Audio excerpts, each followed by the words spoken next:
YCP కార్పొరేటర్లు టీడీపీలోకి ఫిరాయించడాన్ని విశాఖ దక్షిణ మాజీ ఎమ్మెల్యే వాసుపల్లి గణేష్ కుమార్ లైట్ తీసుకున్నారు. పార్టీని విడిచి వెళ్లిన వారంతా స్క్రాపేనని కొట్టిపడేశారు. పదవులకు ఆశపడి వెళ్లిపోయే వారి వల్ల తమ పార్టీకి వచ్చే నష్టం ఏదీ లేదని మీడియా సమావేశంలో అన్నారు. విశాఖ మేయర్ పీఠాన్ని దక్కించుకునేందుకు టీడీపీ నేతలు తమ పార్టీ కార్పొరేటర్లకు డబ్బులు ఎరచూపుతున్నారని ఆయన ఆరోపించారు. ఎన్ని రకాలుగా మభ్యపెట్టినా ప్రజల పక్షాన తమ పోరాటం ఆగదని పేర్కొన్నారు. మన వైసీపీకి చెందిన కార్పొరేటర్లు కూడా అప్పుడే జంపింగ్ 75 మంది ఏవైతే సంఖ్య కావాలో ఆ 75 మందిని సమీకరించే పనిలో వాళ్ళు ఉన్నారు. దీన్ని ఎలా ప్రతిఘటించబోతున్నారు? ఆ మేయర్ నేను ఒకటే చెప్తాను, 37 మంది ఆల్రెడీ ఉన్నారు. ఒక్క కార్పొరేటర్ కూడా జంప్ అవరు. ఎందుకంటే మా కురసాల కన్నబాబు గారు రీజనల్ కోఆర్డినేటరు, బొత్స గారు మీటింగ్ హోల్డ్ చేశారు. ఎవ్రీ వన్ యాజ్ ఎస్యూడ్ అన్నమాట. ఈరోజు ఫిల్టర్ అయిపోయింది. మీరు అన్నిటి వాస్తవమే, ఆ స్క్రాప్ వెళ్ళిపోయింది. మేము దానికోసం బాధపడలేదు. స్క్రాప్ అదంతా కూడా పదవుల వ్యామోహం. ఆ వ్యామోహం ఉండేవాళ్ళు ఎప్పుడు కూడా వెళ్తారు. కానీ ఈరోజు ఉండేదంతా కూడా ఏంటంటే blood of YSRCP party, blood Jaganmohan Reddy గారు కనిపిస్తారన్నమాట. అలాంటి నాయకులే ఉండిపోయారన్నమాట. అందుకని చెప్పాను ఏంటంటే ఒక్కొక్కసారి సైక్లోన్ వచ్చినప్పుడు కూడా మంచిదే జరుగుతుంది అన్నమాట. చెత్త అంతా పోతుంది. ఓకే, ఊడు వచ్చినప్పుడు అంతే చెత్త అంతా కొడిగిపోయింది. అలాగే ఇప్పుడు కూడా చెత్త వెళ్ళిపోయింది. ఆ రోజు మోజులు ఇప్పుడు వాళ్ళందరూ మాకు ఫోన్లు చేస్తూ ఉన్నారు, వస్తామని చెప్పేసి. మా దగ్గర ఉండి నాయకులు ఆపేస్తున్నారు, వద్దు బాబు మాకు ఈ దరిద్రం మళ్ళీ మాకు వద్దని చెప్పేసి.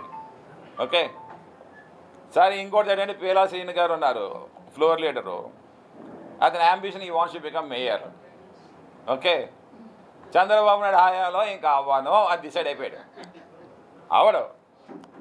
చంద్రబాబు నాయుడికి ఒకవేళ ఐడియా వచ్చినా సరే ఇక్కడ ఉండే వెలగపూడి అవనేవాడు, ఇటు ఉండే గణబాబు అవనేవాడు. ఓకే, ఇంకా అవ్వద్దు. పీలా శ్రీనుకి no chance of becoming mayor. ఏదైనా అవుతే ఈ 5 నెలల కోసం ఊరు సరదా అన్నమాట, అంతేనే. ఈ సరదా తీర్చేసుకుందామని చెప్పేసి ప్రాకులాడుతూ ఉన్నాడు. ప్రతి ఫోన్ కొడతా ఉన్నాడు. మా జానకిరామ్ కూడా ఫోన్ కొట్టాడు, 20 లక్షలు ఇస్తాడంట. ఓకే, మీకు మీరు నిల్చున్న సీట్లోనే మళ్ళీ పదవి ఇస్తారంట. మా తోట పద్మావతి గారు ఫోన్ చేశారు. ఇదన్నమాట. అంటే డబ్బులు పెట్టి, ఇది వాస్తవం కాదని చెప్పండి వాళ్ళని. వాట్సాప్ కాల్స్ మళ్ళీ రికార్డ్ అయిపోతాయేమని చెప్పేసి. సో ఇవన్నీ ఫెయిల్యూర్స్ ఈ రకంగా చేస్తారు. సో ఏం చేస్తారు చెప్పండి? 5 సంవత్సరాలు 5 నెలలు ఎంత ఉంది మహా అయితే?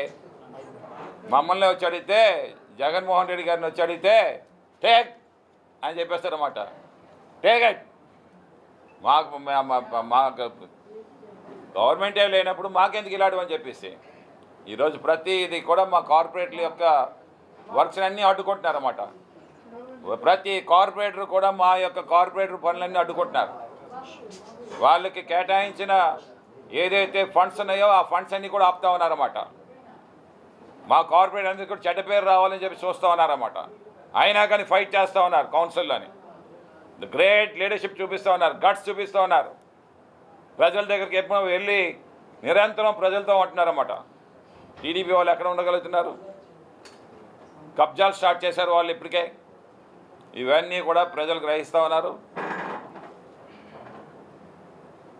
ప్రతి అట్ ద ఎర్లియస్ట్ రోజు పెద్ద స్లోగా ఏం లేదు. అప్పుడే ఎలక్షన్స్ అయ్యి 10 నెలలు అయిపోయింది. మహా అయితే ఇంకో 2 సంవత్సరాల్లో జమిలీ ఎలక్షన్స్ వచ్చేస్తుంది. సూపర్గా జగన్మోహన్ రెడ్డి మళ్ళీ సీఎం అవుతారు. మేము అనుకున్నట్లయితే ఇంకో 40 సంవత్సరాలు ఈ రాష్ట్రంలోని